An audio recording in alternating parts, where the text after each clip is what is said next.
오늘 본문은 드디어 인류의 시작 가운데 여러 시작들을 창세기에서 이야기하는데 그 가운데 죄의 시작에 대해서 우리에게 말씀해 주고 있습니다. 여러분, 죄가 무엇입니까? 여러분이 생각할 때 죄는 무엇이라고 생각되어집니까?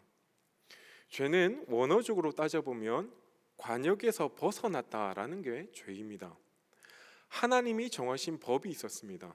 하나님이 우리에게 태초에 우리 인류를 만드시고 아담과 하와를 만드시고 정하신 법이 있었는데 그 법에서 이탈한 그 모든 것이 다 죄라고 성경은 이야기하고 있다라는 겁니다. 인류 최초의 죄는 오늘 말씀해 보니까 뱀으로 뱀의 유혹으로부터 시작되었다라고 볼 수 있습니다. 뱀은 하와에게 접근하여 그들이 잘 알고 있는 지식을 약간 흔들었습니다. 1절 말씀해 보니까 하나님이 참으로 너희에게 동산 모든 나무의 열매를 먹지 말라 하시더냐. 하나님께서 그들에게 말씀하신 거 똑같은 것 같은데 약간 틀었다는 겁니다. 약간만 다르게 이야기한 것이죠. 그리하여 인류 최초로 죄가 시작되고 말았습니다. 그 결과는 사람들에겐 더 이상 돌이킬 수 없는 하나님과의 단절, 그리고 우리 인간에게 영원한 죽음이 찾아오고 말았던 것입니다. 뱀에 대해서 성경은 이야기할 때 강교하다라고 이야기합니다. 이 강교하다라는 뜻은 원래 영리하다는 뜻입니다. 근데 이것이 좋지 않은 의미로 사용되었다는 교활하다라는 의미로 사용되어진 것이죠. 뱀은 하나님이 지으신 동물 중에 가장 강교하였습니다. 뱀이 본문에서는 하와를 유혹하고 있습니다.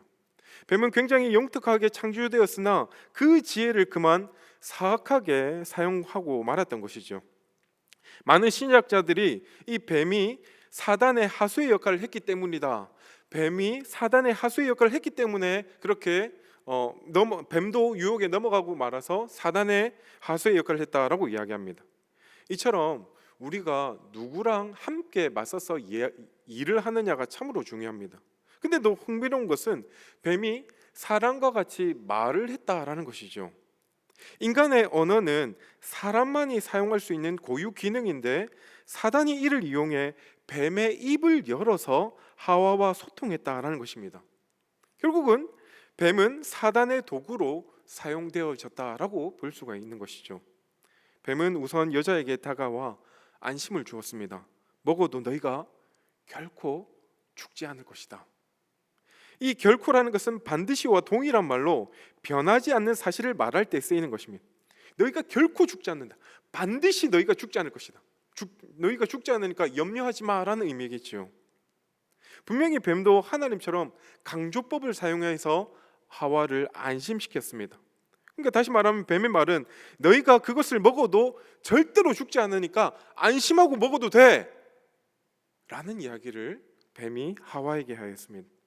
그러나 하나님은 그것을 먹는 날에는 어떻게 된다고 분명히 말씀하셨습니까? 모든 나무를 먹되 동산 중앙에 있는 선과 악을 알게 하는 나무는 먹지 말라. 너희가 먹는 날에는 정령 죽으리라. 반드시 죽을 것이다 라고 말씀하셨던 것이죠. 뱀의 이야기와 하나님의 이야기는 조금만 틀었는데 불구하고 완전히 정반대의 이야기라고 할 수 있습니다. 뱀은 유혹의 명수답게 하와에게 접근하여 매우 헷갈리게 이야기하였습니다. 그러자 하와는 거기에 빠져들고 말았습니다. 하나님께서는 선과 선악과를 먹지 말라고 하셨는데 하와는 먹지도 말고 만지지도 말라 하셨다. 한 단계 더 나가서 이야기한 것이죠. 하나님께서는 선악과를 먹으면 반드시 죽는다라고 말씀하셨는데 하와는 그 이야기에 대해서 먹으면 죽을까 하노라라는 말로 대체되고 말았던 것입니다. 벌써 이 이야기를 듣는 순간 분위기가 이상하게 흘러간다. 분위기가 이렇게 넘어가면 안 되는데 라는 생각을 들게 할 수 있죠. 뱀은 결국 하나님의 말씀을 정면으로 뒤집으면서 대적하는데 바로 이 여자 하와를 이용하였습니다. 일단 마음을 놓게 한 뒤에 죽지 않는 이유를 쭉 설명합니다.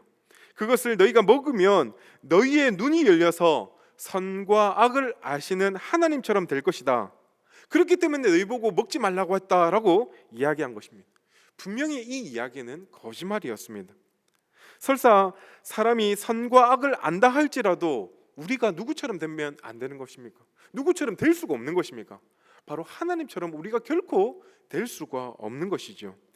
이렇게 유혹자는 이 절대적인 진리를 절대적인 거짓으로 바꾸는 재주가 있다라고 볼 수 있습니다.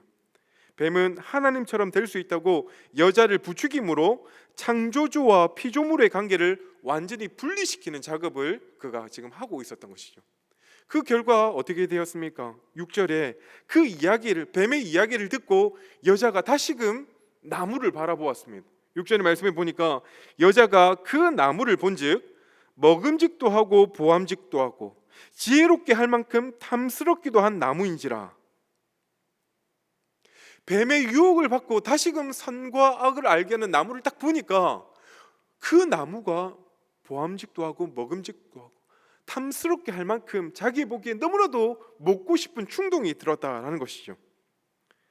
그 너희가 그 선악과를 먹어도 절대 죽지 않을 것이다. 너희가 그 선악과를 먹으면 너희 눈이 밝아져 하나님과 같이 되어 선악을 알게 될 것이다 라는 이 뱀의 유혹에 대해서 그대로 넘어가 버리고 말았던 것입니다. 그래서 그 열매를 자기가 먹고 남편도 함께 먹었습니다. 그런데 그 선과 악을 알게 하는 나무를 먹고 난 이후에 놀라운 일이 일어났습니다. 뱀의 유혹에 넘어간 하와가 선악과를 먹은 결과 효과가 조금 나타났습니다. 어떻게 되었습니까? 실제로 그들의 눈이 밝아졌습니다.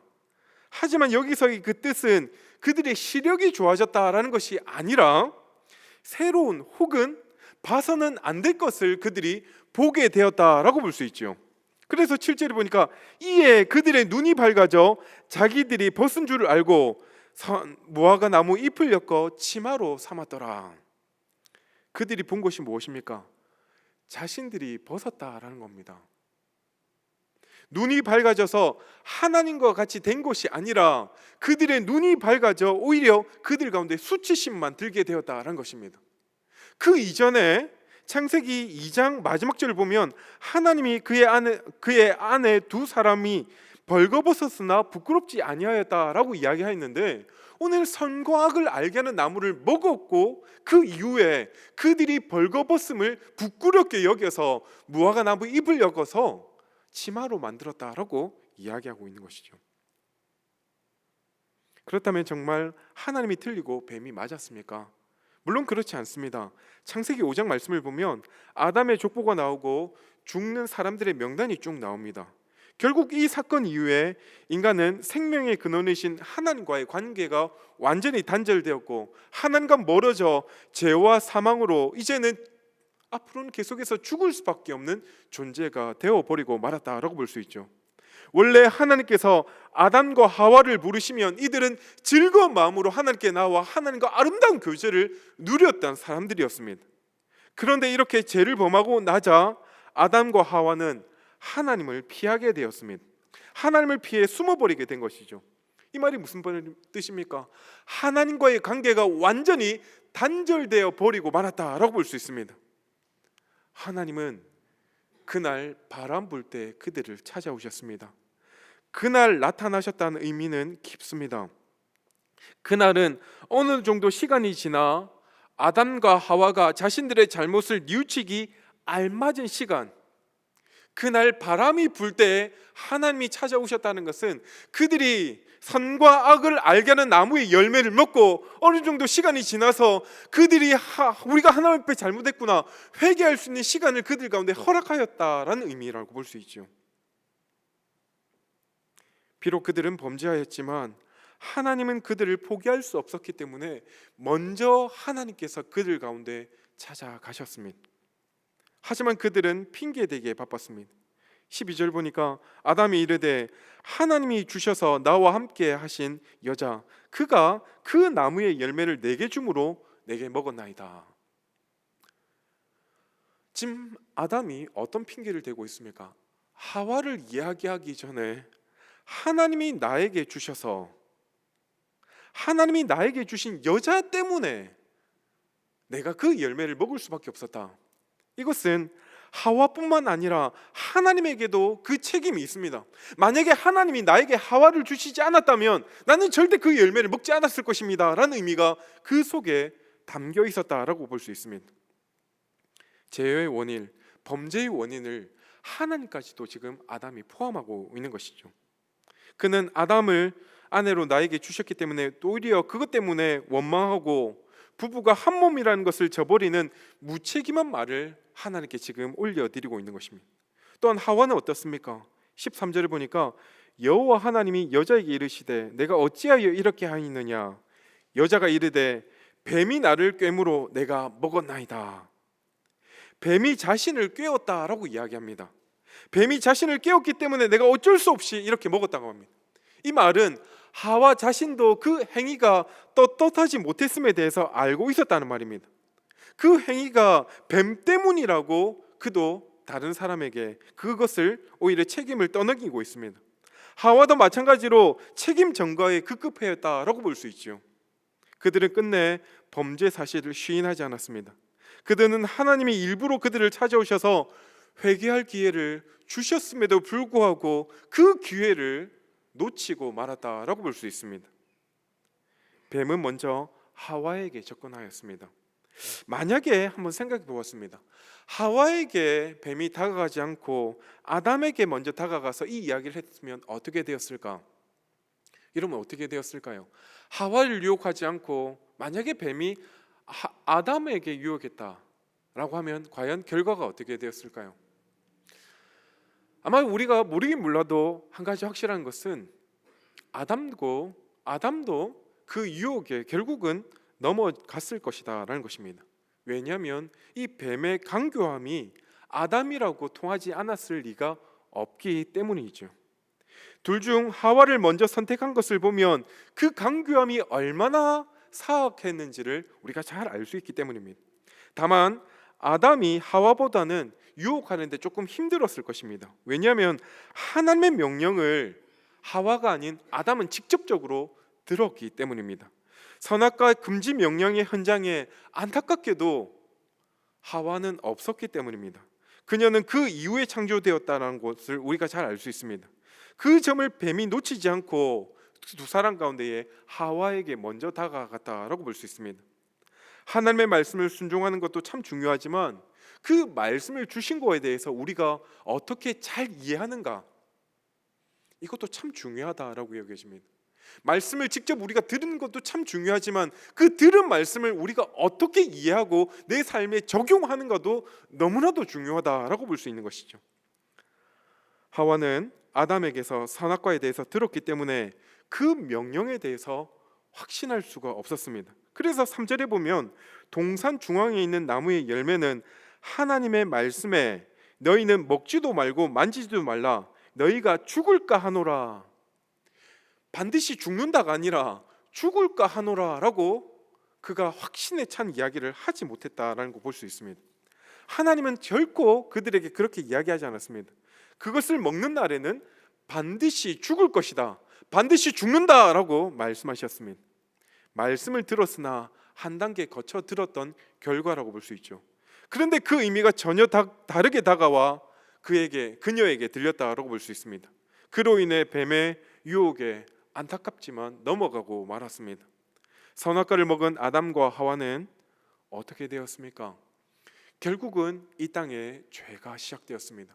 원죄가 시작되었고 오고 오는 많은 사람들, 앞으로 태어나는 많은 사람들이 결국은 모든 사람들이 다 원죄를 가지고 태어나게 되었고 그 이후부터는 우리 인간에게 죽음이 찾아오게 되었다라고 볼 수 있습니다. 이렇듯 죄는 하나님과의 관계가 단절되게 하고 사람들과의 관계가 단절되어지게 하였고 또 하나님께서 만드신 모든 창조 세계와 인간이 단절되게 되었다라고 볼 수 있습니다. 지금 우리 이 지구에 일어나고 있는 여러 가지 환경의 재앙들이 결국 그 원인을 따져보면 무엇 때문입니까? 동물들 때문입니까? 식물들 때문입니까? 결국은 죄가 이 땅에 찾아오고 우리 인간들로 말미암아 이 지구상에 많은 지구의 재앙들이 일어나기 시작했다라고 볼 수 있습니다. 그 근원이 오늘 아담과 하와에서 시작되었다라고 볼 수 있습니다. 그런데 여기서 우리가 한 가지 생각해 볼 수 있는 것은, 아니 아담과 하와가 선악과를 먹은 것이 얼마나 큰 잘못이기에 이렇게 하나님께서 대노하시는가에 대해서 한번 생각해 볼 필요가 있습니다. 선과 악을 하나 먹은 것이 어떻게 그렇게 큰 잘못인가? 그로 인해 내려지는 죽음이 너무 과한 것 아닌가라고 생각해 볼 수 있죠. 그러나 오늘 본문을 잘 살펴보면 이것은 단순히 하나님의 명령 하나를 어긴 것으로 끝난 것이 결코 아니라는 것을 잘 알 수 있습니다. 선악과를 먹을 때 아담과 하와에게는 하나님과 같이 되자라는 마음이 그들 가운데 있었던 것이죠. 이것을 먹으면 보암죽도 하고 먹음직도 하고 탐스럽게 할 만큼 열매를 정말 먹기에 딱 알맞은 열매였는데, 그것을 먹는 날에는 우리도 하나님처럼 될 수 있다라는 확신을 가지고 그들이 먹었다라는 것입니다. 옛날 왕이 다스리는 시대에서 가장 큰 죄가 어떤 죄였습니까? 다른 여러 가지 죄 때문에도 죽지만 가장 큰 죄를 여겼던 것이 바로 반역죄였습니다. 영모를 꾸미면 그것은 더 이상 살려줄 수 없는 죄였습니다. 그렇게 반역죄를 저지른 사람은 항상 법정 최고형 사형에 처해졌다라고 볼 수 있습니다. 아담과 하와가 선악과를 먹은 사건은 이와 같이 하나님의 왕권에 도전했던 사건이라고 볼 수 있는 것이죠. 마치 선악과를 먹는 순간 나도 하나님처럼 될 수 있다, 내가 바로 하나님이 될 거야 라는 이런 마음을 가지고 선악과를 먹었다라고 볼 수 있습니다. 이것이 바로 인간이 가지고 있는 근본적인 죄라고 할 수 있죠. 죄는 단순히 어떤 법을 어기는 것으로 끝나는 것이 아닙니다. 근본적인 죄란 하나님의 왕의 자리를 내려놓고 내가 그 왕좌에 올라가겠다라는 것이 바로 죄를 짓는 것이라고 볼 수 있죠. 그리고 그의 죄로의 결과로 말미암아 우리의 삶에는 여러 가지 악한 일들이 계속 일어나고 말았던 것입니다. 지금 우리가 살고 있는 이 땅에도 죄악이 날이 갈수록 더욱더 만연해지고 있는 것입니다. 여러분 한번 생각해 보십시오. 창조 당시의 죄가 심각했을 것 같습니까? 아니면 지금이 우리가 살고 있는 이 시대가 더 심각할 것 같습니까? 우리가 그 시대에 살지 않아서 정확히는 알지 못하지만 우리가 그나마 추측해 볼 수 있는 것은 그 시대보다 날이 갈수록 죄악이 더욱더 이 땅에 관영하고 있고 우리의 다음 세대에는 더욱더 이 땅에 죄가 더 많아질 것을 우리가 확실히 알 수 있지 않습니까? 우리가 어릴 때는 상상하지 못한 죄들이 지금 우리 주위에 비일비재하게 일어나고 있고, 이제는 그 일들조차 뉴스거리가 되지 않고, 이제는 총기 난사가 일어남에 불구하고 잠깐 한 줄의 기사로 끝나고 있고, 부모가 자녀를 죽이고 자녀가 부모를 죽이는 이 일들이 너무나도 비일비재하게 일어나다 보니까 그것이 죄인지도 모르고 짓고 있는 이런 상황이 되어버렸습니다.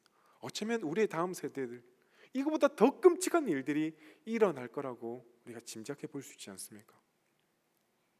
그러므로 이 죄의 문제를 해결하기 위해서는 먼저 죄에 대한 값을 지불하고 다시 하나님을 우리의 왕으로 모시는 일들이 일어나야 된다라는 것이죠. 여러분, 이 죄의 값을 우리가 어떻게 치를 수가 있습니까? 죄의 대가는 단 한 가지뿐입니다. 바로 죽음입니다. 우리가 이 죄를 가지고 하나님 앞에 나아가면 모두 다 죽을 수밖에 없습니다. 그렇기 때문에 누군가가 이 죄의 문제를 해결해 주지 않으면 우리는 반드시 죽을 수밖에 없는 것입니다. 원래는 우리가 죽어야 하는데 우리가 죽으면 이 문제가 모두 끝이 나기 때문에 누군가 우리를 대신해서 죽을 필요가 있는 것이죠. 그 누군가가 누구입니까? 바로 우리의 죄를 대속해서 죽으실 예수 그리스도, 하나님의 하나밖에 없는 독생자 예수 그리스도가 이 땅에 올 수밖에 없는 이유가 무엇입니까? 바로 우리의 죄를 대속해 주시기 위해서였습니다. 그분이 하늘 보좌를 위하여 하늘 보좌를 버리고 낮고 천한 이 땅에 오실 단 한 가지 이유는 저와 여러분의 모든 죄, 하나님과의 단절된 그 죄의 문제를 해결해 주시기 위해서 이 땅에 오셨다라고 볼 수 있습니다. 예수님께서 우리를 대신해서 죽으심으로 우리의 죄값을 대신 치러 주셨습니다. 그러기에 우리가 예수님을 믿을 때에 우리는 죄에서 자유함을 누릴 수 있게 되었습니다.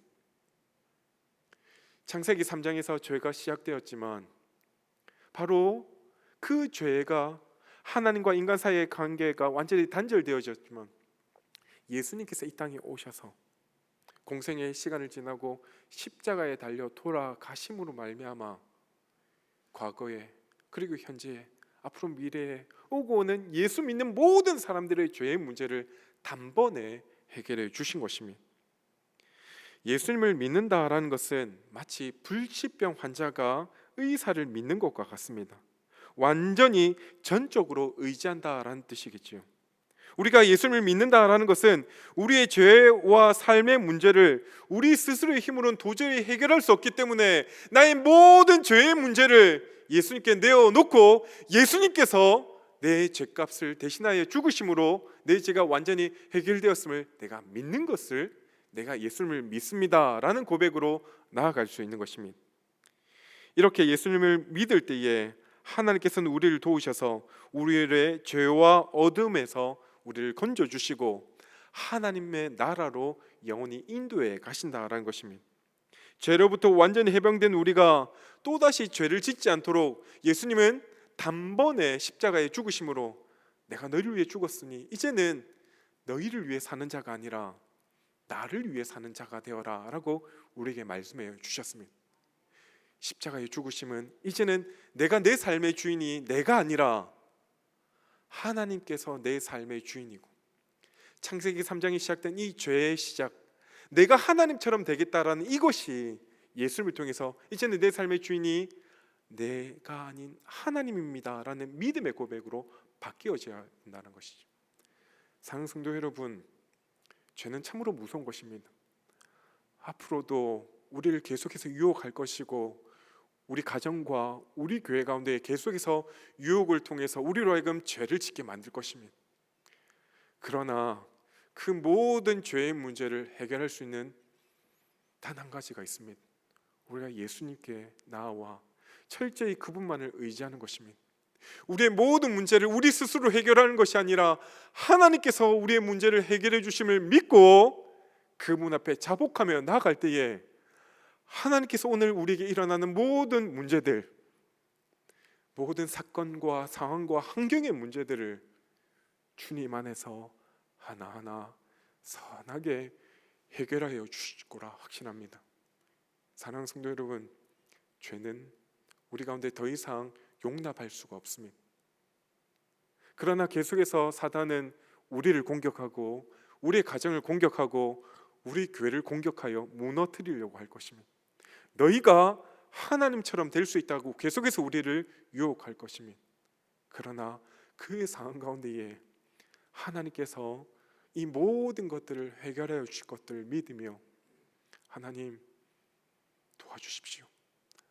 하나님, 우리는 할 수 없으되 하나님은 하실 수 있습니다 라는 이 믿음의 고백을 담아서 우리가 먼저 회개하고 주님 앞에 통회하며 자복하며 나갈 때에 하나님께서 이 모든 문제를 해결하여 주시고 우리 교회 가운데에, 우리 가정 가운데에, 우리 자신에게 선한 길들로만 인도해 가실 것입니다. 우리 모두가 하나님의 자녀 되어 의의 무기를 가지고 주님만을 의지하는 우리 모두가 되길 주의 이름으로 간절히 축원합니다.